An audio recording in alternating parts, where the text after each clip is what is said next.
చందు ప్రేమించి ఆ అమ్మాయిని మోసం చేశాడు కాబట్టి పెళ్లి చెయ్యాలి అనుకోవడంలో తప్పులేదు. కానీ మిమ్మల్ని ఇంత ఫూల్ని చేయడం మాత్రం ఛే!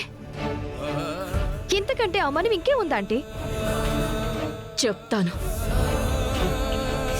అది చాలా తెలివిగా ప్లాన్ చేసి వాళ్ళు పెళ్లి చేశాను అనుకుంటుంది. నన్ను చాలా తెలివిగా బకరాన్ చేశానని తెగ ఆనందపడుతుంది. నిజంగా అదొచ్చి ఆ అమ్మాయిని మీ అబ్బాయి ఇలా మోసం చేశాడని చెప్పుంటే ఆలోచించి పెళ్లి చేయడానికి ఒప్పుకునేదాన్నేమో. కానీ అదలా చేయకుండా చాలా తప్పు చేసింది. ఈ విషయాన్ని నేను తెలియనట్టే ఉంటాను. నువ్వు అలానే ఉండు. దాన్ని తర్వాత ఇంతకి 10 అది బాధపడేలా ఏం చెయ్యాలో నేను చెప్తాను. నన్ను ఇంత అవమానం చేసిన ఆ పల్లవిని మాత్రం ఎట్టి పరిస్థితుల్లో వదిలిపెట్టను.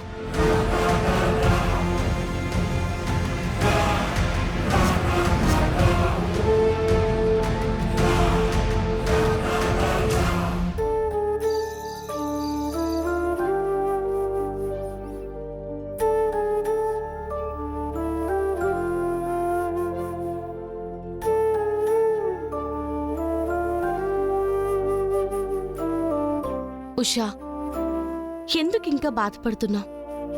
నీకున్న బాధ ఏంటో, నీకున్న భయం ఏంటో నాకు తెలుసు. నువ్వు బాధపడక్కర్లేదు.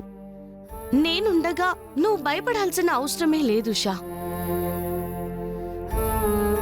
అవునమ్మా, తనే నీ కండగా నిలబడి నువ్వు కోరుకున్నట్టు నీ పెళ్లి చేసింది. ఇక నీకే కష్టమూ రాదమ్మా. మేమందరం నీకు తోడుగా ఉంటాం. ధైర్యంగా ఉండు. పెళ్లి కూతురివి ఇలా ఉండకూడదమ్మా. నవ్వుతూ ఉండాలి. ఉషా, ఇలా ఉండకూడదు ఉషా. కాస్త నవ్వొచ్చు కదా.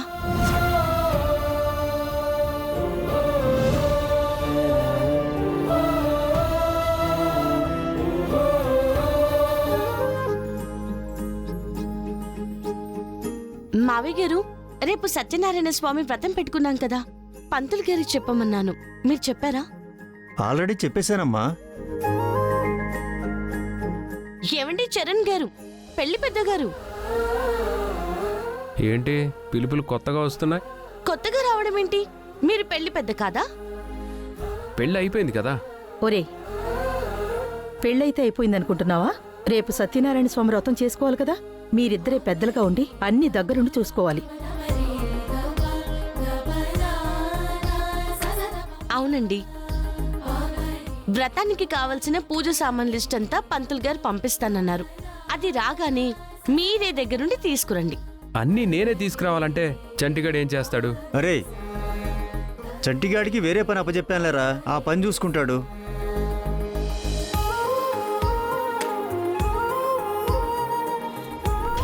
అత్తయ్య గారు, రేపు సత్యనారాయణ స్వామి వ్రతం అండి. మీ చేతుల మీదుగా పెళ్లి జరిపించారు.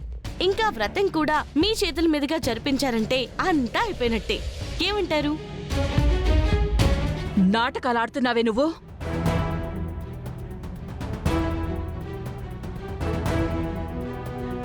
పిచ్చిదాన్లా కనిపిస్తున్నానా నీ కంటికి? ఇంకా పిచ్చిదాన్ని చేద్దామనుకుంటున్నావా?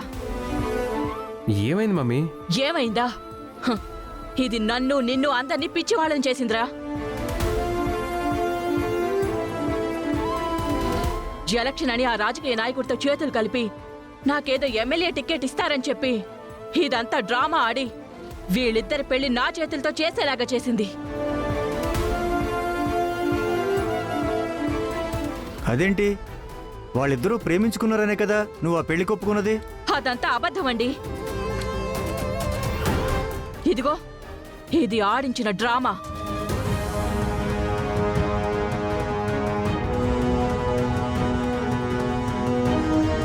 నా కొడుకు దాన్నేమీ ప్రేమించలేదు. అదే వీడికి గ్యాలం వెయ్యాలని చూసింది. వీడు వద్దనుకున్నాడు. ఈ విషయం తెలిసి ఈ దిక్కుమాలిన దాన్ని ఎలాగైనా నా ఇంటి కోడల్ని చెయ్యాలని, ఈ మాట చెప్తే నేను ఒప్పుకోనని చెప్పేసి నన్ను మాయ చేసి పెళ్లి చేసింది. ఇంత మోసం చేసిన దాన్ని ఈ ఇంట్లో ఉండడానికి నేను ఒప్పుకోను. పోవే బయటికి. అది కాదత్తయ్య. మాట్లాడొద్దని చెప్పానా? వెళ్ళు. ఇక్కడే ఉంటే చంపేస్తాను నిన్ను.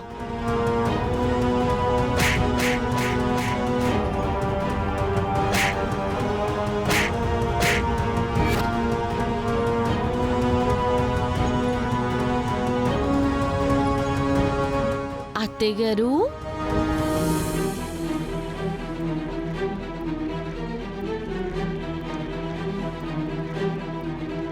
అత్తయ్య గారు బాగుందా? ఏంటే బాగుండేది? అదే రేపు వ్రతం ఐడియా. ఏంటత్తయ్య గారు మాట్లాడరేంటి? సత్యనారాయణ స్వామి వ్రతం నీ చేతుల మీదుగా జరిపించాలంటే ఏం సమాధానం చెప్పవేంటే? అత్తయ్య గారు, సత్యనారాయణ స్వామి వ్రతమే కదా. మేమెందుకు? ఇదే ఒక పెద్దగా ఉండి పెళ్ళంతా చేసింది కదా. సత్యనారాయణ స్వామి వ్రతం కూడా వీళ్లతో చేస్తేనే బెటర్ ఏమో కదా. అదెలా అవుతుంది అత్తయ్య గారు? నేను చేయడం ఏంటి బామ్మగారు? ఇంటి పెద్ద అత్తయ్య. అత్తయ్య గారు మావయ్య గారు దగ్గరుండి చేయించాలి. ఇప్పుడు ఈ కార్యక్రమం జరిపించారనుకో ఓ పని అయిపోతుంది. కరెక్టనే, పని అయిపోతుంది. సత్యనారాయణ స్వామి వ్రతం జరిపిస్తే వాళ్ళ పని అయిపోతుంది, నీ పని అయిపోతుంది. అవును అక్షిత, రేపు తాంబూలాలు ప్రసాదాలకు కావాల్సినవన్నీ తయారు చేయడం నువ్వు చూసుకో. మధ్య మధ్యలో నేను కొన్ని హెల్ప్ చేస్తాననుకో. నాకు వేరే చాలా పనులుంటాయి కదా. ఏమండి, మీకు చెప్పింది గుర్తుంది కదా, సామాన్ల సంగతి అన్నీ మీరే చూసుకోవాలి. మావి గారు అంతే కదా? అంతేనమ్మా.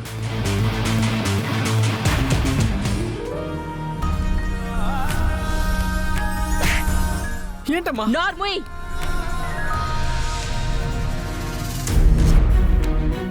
ఎందుకు కొట్టావని అడుగుతున్నావా? అడగగలవా? నువ్వు చేసిన పనికి నేను ఫూల్ అయిపోయాను కదరా. ఫారెన్లో ఆ ఉషాతో తగలడ్డావన్న విషయం చెప్పుంటే పరిస్థితి ఇంతవరకు వచ్చేదే కాదు. ఆ పల్లవికి అవకాశం చిక్కేదే కాదురా. మమ్మీ, నీకు ఈ విషయం నేనే చెప్పాను. ఇప్పుడు పరిస్థితి చేదాటిపోయింది. నీకు ఉషకి పెళ్ళైపోయింది. తర్వాత సత్యనారాయణ స్వామి వ్రతం అంటుంది, శోభనం అంటుంది. అది ఇష్టం వచ్చినట్టు తైతక్కలాడుతుంది. అది చెయ్యాలనుకున్నది చేసేస్తుంది. అయినా ఉషాని పని మనిషిగానే నేను ఒప్పుకోలేనురా. అలాంటిది తనిప్పుడు ఇంటి కోడలు. అదంతా నీ వల్లే, నీ తెలివి తక్కువతనం వల్లే. అసలు ఈ విషయం నాకెందుకు చెప్పలేదురా? ఈ విషయం బయటికి తెలిస్తే నువ్వు అన్నయ్య సీరియస్ అవుతారేమోనని భయపడి నేను చెప్పలేకపోయాను. నా కళ్ళు ఎంత కప్పుకుపోయాయో చూడరా. ఎలక్షన్ అని, ఎమ్మెల్యే అని, పాలిటిక్స్ అని నా కళ్ళకు గంతలు కట్టి నన్నొక మాయలో పడేసి ఆట ఆడించేసింది ఆ పల్లవి.